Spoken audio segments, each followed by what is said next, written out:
नमस्कार मित्रांनो, लग्नानंतर होलीच प्रेम या मालिकेच्या येणाऱ्या पुढील भागात आता आपल्याला पाहायला मिळते की पार्थ काव्याला म्हणतो की तुम्ही जर मला एकदा सांगितले असते की तुमचं जीवावर प्रेम आहे तर मी स्वतःला तुम्हाला तुमच्या तेवढं गुंतवून घेतलंच नसतं.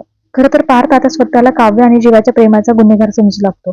जीवाची माफी मागत पार्थ म्हणतो की अरे, लग्नाच्या वेळेस मी तुला किती फोन केले होते पण तू फोन उचलला नाहीस, म्हणून मला हे लग्न करावं लागलं. जर का मला माहित असते की तुझं काव्यावर प्रेम आहे तर मी कधीच लग्नाला उभा राहिलो नसतो. आणि तू असं काही विचार करू नकोस, मी कोणतीही लिमिट क्रॉस केलेली नाहीये. मी लग्नानंतर पासून फक्त त्यांचं मन जिंकण्याचा प्रयत्न केलाय.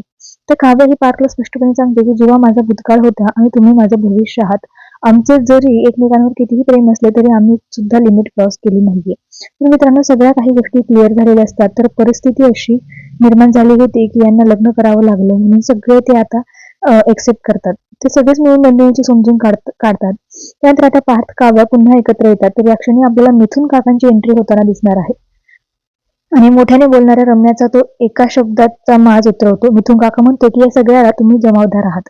जर तुम्ही नंदीला किडनॅप केलं नसतं तर हे सगळं काही घडलंच नसतं.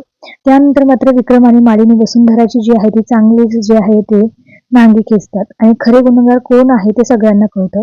म्हणजेच वसु आत्या आणि रम्यामुळेच हे सगळं झालेलं आहे. त्यामुळे मित्रांनो,